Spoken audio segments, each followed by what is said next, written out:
see, our preschooler ducks and pupil chickens have already went inside their classrooms, right? Oh, nakapag-flag racing na rin tayo, which can only mean that our class is about to start. No? Mabuhay madayaw, my name is Mr. J. I'm actually one of your hosts in this 40-minute nature discovery experience. Now today, what we're going to do is we're going to learn a lot about birds, nature, culture, and hopefully, at the end of this show, a lot about ourselves and our relationship with Mother Nature. I'm happy to see, because I noticed we have a lot of kids present this morning. No? Ang dami nating estudyante. Kaway-kaway naman sa ating mga estudyante dyan. Ayan, very good. Pati yung mini estudyante, kumuhay na rin. But that's okay, because actually, all of us are going to school together.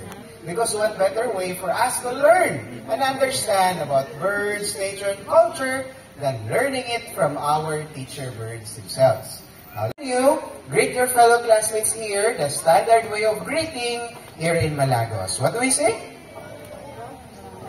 Madayaw. Narinig yun? Ang sabi niya? Ha? Sabi niya? Madayaw. Because that's how we greet here. Mabuhay madayaw. Pero hindi ka nagpakilala sa sarili mo. Kindly introduce first your name to your classmates. Sige, what's your name? Lona. Anyone, can you tell me ano ng pangalan niya? Donna, hindi po Donna.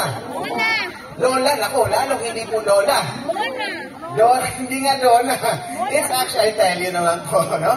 It's actually Donald. O, pagpasensya niyo na po, medyo slang lang yung bird namin. No? Pero makinig po kasi kayo, okay? Sige, ulitin natin sige, what's your name? Donna. Diba? Donald, no? British accent po kasi, no?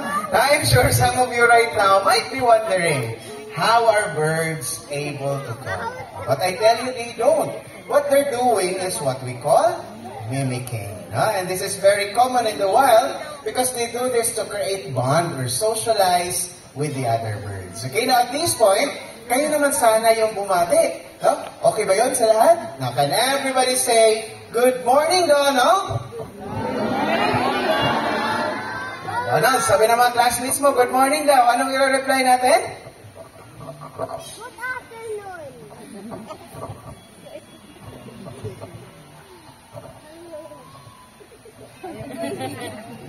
Good morning.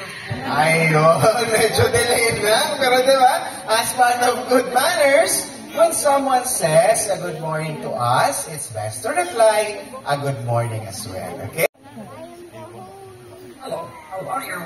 Ayun, sabi ni Donald, hello, how are you? Usually the answer, I'm fine, thank you. How about you? Okay, now at this point, I'm curious to know, do we have birthday celebrants ba today? Meron ba for the month of May? Can I see some hands? Ayun, we have one, very good. Who else? Ayun, si Nanay over there. Oh, we have a few also here. Ayan, si Kuya. We have here in front. Ayun, si Ate, nagtataas ng kamay. Meron din doon, no? Very good. So we have a few birthday celebrants this morning. Donald, what do we want to tell them? Sige. Ayan, sabi ni Donald, happy birthday daw po sa inyo. And may you have many more birthdays and blessings to come, okay? Oh, but wait, di pa tayo tapos. Kasi I have here another bird, si Nigel, a sulfur-crested cockatoo naman, kasi may gagawin din siya para sa ating mga birthday celebrants. So, anong gagawin ni Nigel? Sing and dance. Aba, sing and dance. Matindi pala to. Sige nga. Music, please. Aba? May pa shoulder ba, ha?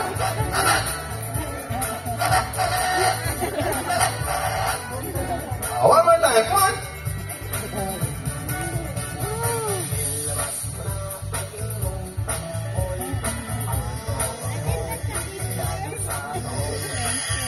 Ayun, wala anyway, kanina, kumanta ka lang ng boom tarat-tarat Ayan, nawala na tuloy. It's okay. Let's give a round of applause naman sa ating lovely parrots, to sina Donald, and of course to Nigel as well. Thank you so much to both of you. Now, we in Malagos believe that education and nutrition should go hand in hand. Ayan, there goes Kapitan. Si Kapitan po ay isang Philippine Hawk Eagle. Not the Philippine Eagle, ha? Hindi yung mga monkey-eating eagle. They're different. Kasi alam niyo po, yung mga Philippine eagle, their wingspan reaches 7 to 8 feet. Ganun po kahaba. No? Pero pansinin naman po itong si Kapitan, di ba napakaliit lang. But because of their facial feature, because of their color, madalas, pag lumilipad po sila Kapitan in the Philippine forest, napagkakamalan po silang mga Philippine eagle. Okay? Now, since our topic is about bird diet, kung napapansin nyo, may kinakain si Kapitan. And what they eat are actually meat. Karne. No, it could be rabbit, it could be snakes, lizards, fish, or even the small birds. No, yan po yung hinahunt nila or kinakain nila in the wild. Now, since they eat meat, ang tawag po natin sa kanila ay raptors. No, these are birds that eat meat, are called raptors. Tapos yung kinakain naman ng mga raptors, we call them prey. No? So remember the terms? Raptors and prey. Very good. Let's give a round of applause naman kay Kapitan, our Philippine endemic bird. Ibig sabihin, dito lang po sa atin sa Pilipinas, makikita. Now, I'd like to explain first. Yung paglipad po ni Brian from the window all the way down here, we actually call it a silent flight. Now, why silent flight? It's because of their fine set of feathers. It has the ability to absorb sound. So no matter how hard they flap their wings, just like that, they're barely making any sound. Halos walang ingay po silang nagagawa. So that makes them very effective hunters, especially during nighttime. Nasa gabi, kasi nga nocturnal raptors sila, hindi alam ng mga prey nila, naku, nasa likuran na pala yung mga owls. Alright? Very good. Now, at this point, I'm going to bring out more of our owls so that later we can compare them. Okay? So, after po kay Brian, I'm going to call naman si Noah. Come on out, Noah! Ayan. Hawak naman po ng ating animal technician ay si Noah. Now, a common grass owl. Usually, itong mga common grass owl, madalas makikita nyo po sa mga low-lying areas. Okay? Very good. For our third owl, I'm going to call naman si Ina. Come on, Ina! Ito naman po, hawak ng ating animal technician ay si Ina, an Everett Scaps owl. Okay? I'd like to share a bit about Ina. We just recently rescued this bird kasi nahulog po siya up in the tree. No, yung maliit pa talaga siya. So, nung hinanap namin yung parents niya, naku, hindi na namin mahanap. So, we had to take care of this bird already. Okay? So, we have 3 owls right now. We have Brian, Ina, and of course, to my far left is Noah. Okay? Later on, pagkukumparahin natin sila. I'd like to share first a bit about owls. Alam niyo ba, owls can rotate their heads 270 degrees. Did you know that? Meaning, they can look at the back without turning their body. O, teka lang, no? Hindi po kayo owl, ha? Huwag niyo pong gayahin. Baka mapilayan po tayo, okay? Very good. Now, another thing about owls, they say owls have big eyes. Would you agree? Oh, sige nga, between the 3 of the owls that we have here, which one of them has the biggest eyes? Sige nga, sino sa kanila yung may pinakamalaking mata? Sige nga, turo nyo nga. Can you point at the bird? O, bakit yung iba sa katabi tinuturo? Hindi kasaling katabi, okay? Sino sa kanila? It's actually Brian over here. No? Tignan naman mga mata ni Brian. Napakalaki at napakalinaw po, okay? Very good. Now, since our topic is about bird diet, I'm going to share to you kung ano yung favorite po nilang kinakain. You'd be surprised that they love to eat rats, no? Rodents, no? Daga. Yan yung gustong-gusto nilang kainin, which I know, tayong mga tao, ayaw natin ng daga. Because rats bring disease to us people, right? Yung leptospirosis, no? A potential fatal disease that could kill us people. Pero come to think about it, eto na po yung tulong na ginagawa ng mga owls para sa ating mga tao. Kinakain po nila yung mga daga ng ayaw na ayaw natin. So in fact, owls are very helpful, very important to our community. Okay, let's give a round of applause naman sa ating lovely owls na sila Brian, Noah, and of course, Ina as well. And nakikita niyo sa balcony area? There goes Terry. Si Terry po ay isang Mindanao Tariktik Hornbill. Ang Mindanao endemic bird. Ibig pong sabihin, dito lang po sa atin sa Mindanao, makikita. Now, if you're visiting from Luzon, maybe you're from Visayas or from other countries, you're very fortunate that you're able to see a Mindanao endemic bird. But you know what? There's a sad story about these birds. Now, let me share this, that their population is continuously decreasing. No? Bumababa na po yung populasyon nila. All because of deforestation. No? Hindi natin napapansin, tayong mga tao, unti-unti na po natin kinukuha yung mga lugar where they once lived for them to breed and multiply.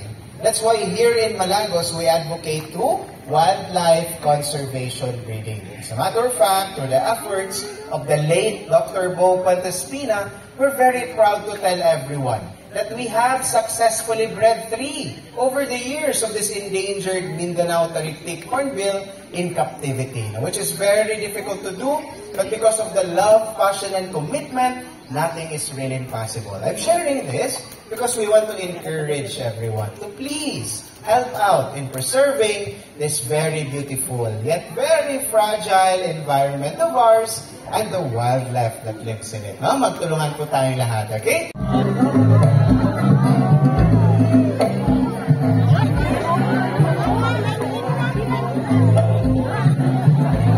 Ayan, very good. Ako kanina si Terry ay isang Mindanao Tariktik Hornbill.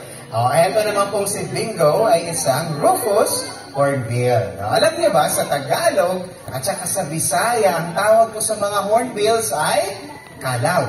And here in Baguio District, ang dami po nating kalaw because usually they will live in forested areas. Yung mga maraming puno, which we happen to have a lot here in Baguio District. Okay? Now, I'd like to share na itong mga hornbills, alam niyo ba, they're very noisy birds. Napakaingay po yan nila. They're even called the clock of the forest. Kasi at certain time of the day, 5 a.m., 12 noon, 5 in the afternoon, they would start to create sound. So nag-iingay sila. So for the natives living in the area, kahit wala po silang orasan, okay lang. Kasi may alarm clock naman sila may mga hornbills, okay? Very good. Now at this point, I'm going to show you how hornbills move around in the forest. Kasi pag sinabi nating ibon, we say birds just fly above the trees. But you know what? Hornbills are quite different. Nakita niyo man siguro sa labesa kanina, anong ginagawa ni Bingo? What did you observe? Hopping, right? Jumping. And that's true kasi hindi lang po sila basta lumilipad. They also love to hop or jump from branches to branches. That's how they move around. Okay, very good. Now, at this point, nasa bird diet pa rin tayo na topic. Na kung kanina we say raptors eat meat, ano naman kaya itong mga hornbills? Alright? Ayan, may hawak na pagkain si Gerald, tapos bibigay na ngayon kay Bingo. Ang tanong ko, anong pagkain yung binibigay ni Gerald? Ha? Papaya, correct. Kasi yung diet po nila, prutas. It could be papaya, mango, banana, or whatever fruit that is available in the forest land area. Kasi ang tawag natin sa kanila, frugivores. Birds that eat fruit as part of their diet. Okay, let's give a round of applause naman kay Bingo, our Rufous Hornbill.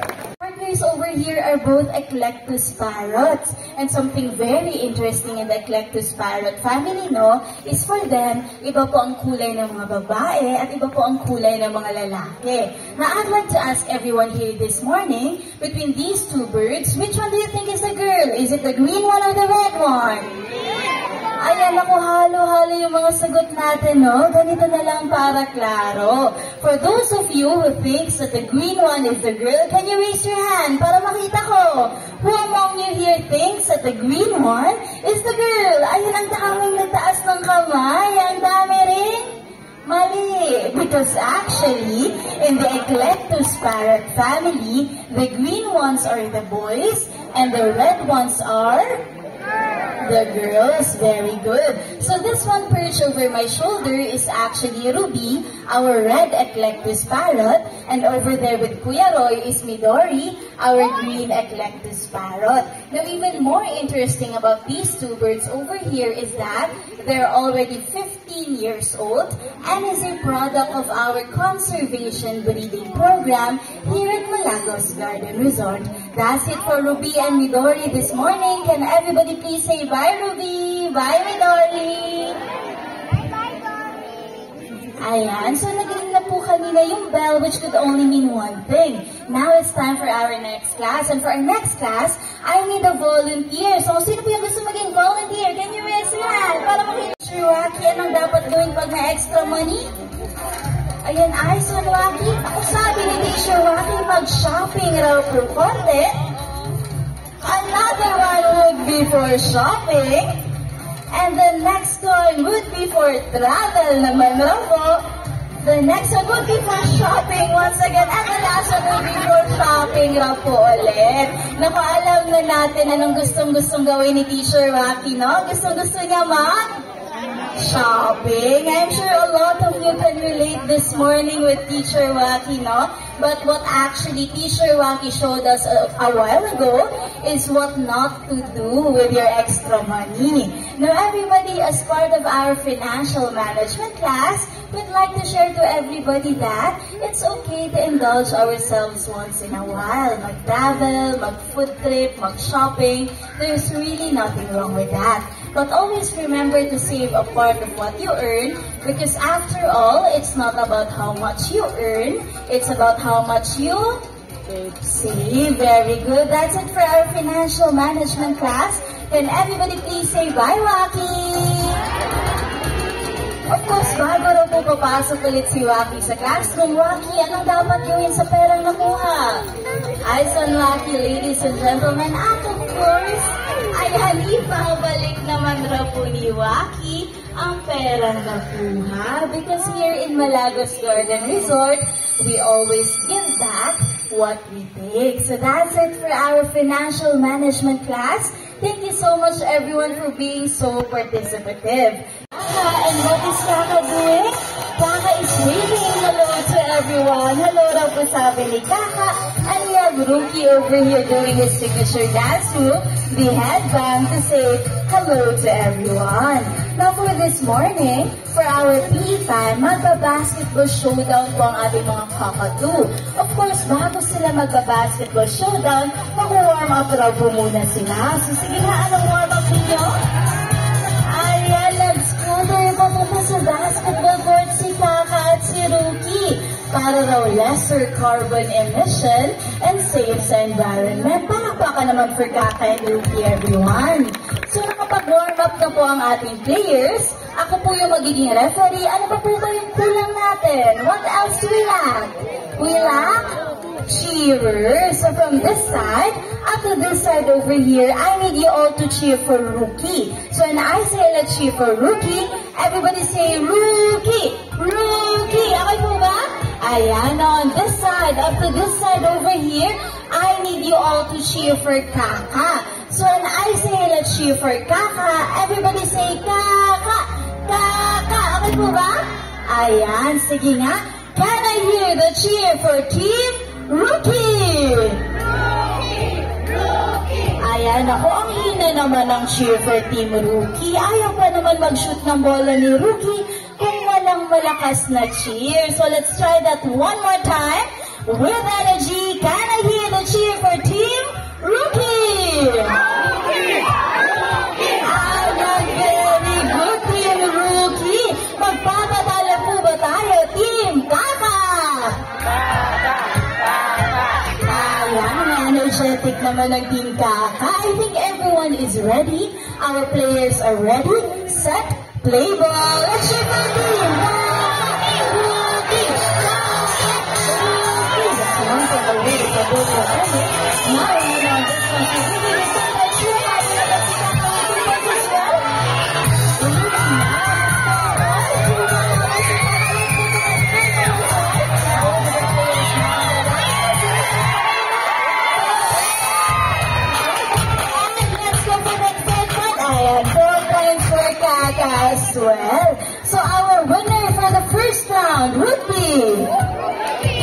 Rookie. Congratulations, Team Rookie. Naku, dito tayo sa losing team. Kuya Jeffrey, ano pong nangyari kay Kaka? Naku, sabi ni Kuya Jeffrey, ang hina raw ng cheer for Team Kaka. Totoo po ba yun? Sige nga, can we hear once again the cheer for Team Kaka? Ayan, ang lakas naman pala Kaka. Pinagbigyan lang raw ni Kaka si Rookie, Team Kaka. So Team Kaka, papayag po ba tayo na walang rematch? Hindi, mag-rematch raw po tayo. So our players are ready, set, play ball. Let's shoot the ring! That's one point for both of our players.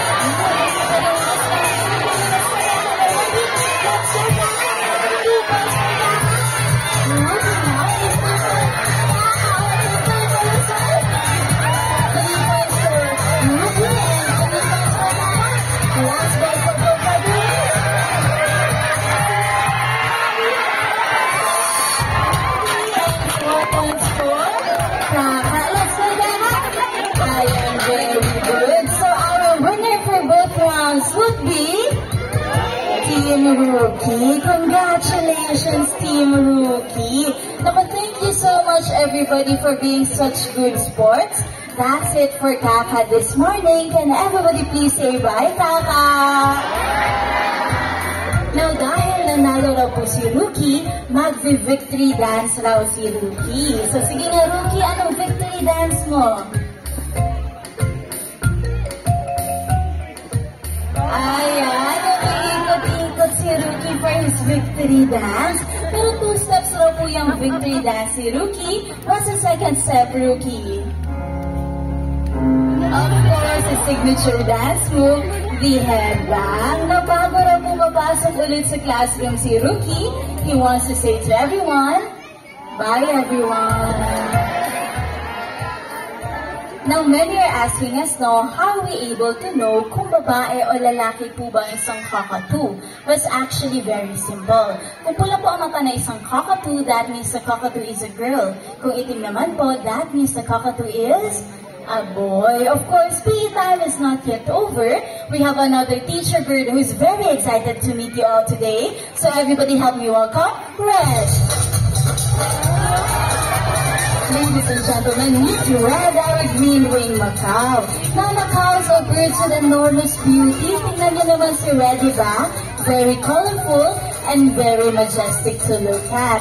That is why it can be very tempting to just bring them home and make them our pets. But of course, it is very important to stress that macaws has a certain know-how for us to be able to properly take care of them. Take Red here for example. Red has been donated to our doors 15 years ago. And since Red is from Brazil, we cannot release him back to Philippine forest. Now, you might be wondering, may mga parrots po ba na endemic sa Pilipinas o dito lang sa Pilipinas makikita? The answer to that is yes. Two of which that we especially like to mention are the Gayaberos and the Philippine Hanging Parrot. Both of that you can see here in Malagos Garden Resort in the wild. That is why early mornings we encourage our guests to try the bird watching activity, an activity where you just get to roam around the resort with your binoculars and observe birds in the wild. This is a gentle reminder from Malagos that we share our home to so many beautiful wildlife. Now going back to PE time, anong gagawin na Red for PE time? May nakita ang butas si Red at Chinook ni Red sa basket. Palakpakan naman for Teacher Red, everyone. Nung kanina, Teacher Waki taught us that it is important to save a part of what we earn. Teacher Red wants to share to us that it's equally very important to save some of our resources, like food and water, because after all, it's not always every day that we get to enjoy the luxuries that we have right now. Now, for the next part of the class, I need everyone to be a bit serious now. Today, we're going to talk about climate change. Diba, heat waves are crazy in the summer, sobrang init po pag summer, our glaciers are melting, and recently natatamaan na po tayo ng maraming bagyo, which destructs a lot of livelihoods and homes. Now, we in Malagos believe that collectively, we can do so much. The first step we need to do to help save Mother Nature is to learn how to properly segregate our waste. So Red will be teaching us. May nakita ang plastic si Red. At oops, according to Teacher Red, it's biodegradable. Tama ba? Naku, hindi. It's actually non-biodegradable. Teacher Red just wants to play around this morning. Now, on this side naman, may nakitang dahon si Red. Sige nga, Red, is that biodegradable or non-biodegradable? Ayan. Now, everybody, according to Teacher Red, ang dahon raw po ay biodegradable o nabubulok. Good job, Red. That's it for Teacher Red this morning. Can everybody please say bye, Teacher Red? Of course, it is very important to stress now that climate change is not only harmful to the environment, it's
Now earlier, you might notice that the local tribal chieftain was praying to the birds for divine intervention. And that's very common because birds are used as biological indicators. Matter of fact, after calamities such as earthquakes, typhoons, if you happen to see birds flying above us in a circling pattern, that's a good indicator that it is now safe to return. So please, look for these kind of signs. in every disaster, we are given the chance to rebuild, to assess our mistakes, and to learn from them. We hope you join us in our efforts to preserve and conserve the environment. Remember to always be part of the solution and not part of the pollution. And that ends our show for the day. We hope you had fun. We hope you learned something new today. But most importantly, cherish this moment that you have with you, with your friends and families while spending in this very beautiful place that we call the Malagos Garden Resort. By the way, this is the cast and crew of the longest running interactive bird show here in the Philippines, which we are doing for the past 20 years already. With that, for our final words, Rookie is going to say to everyone, bye-bye! Maraming salamat!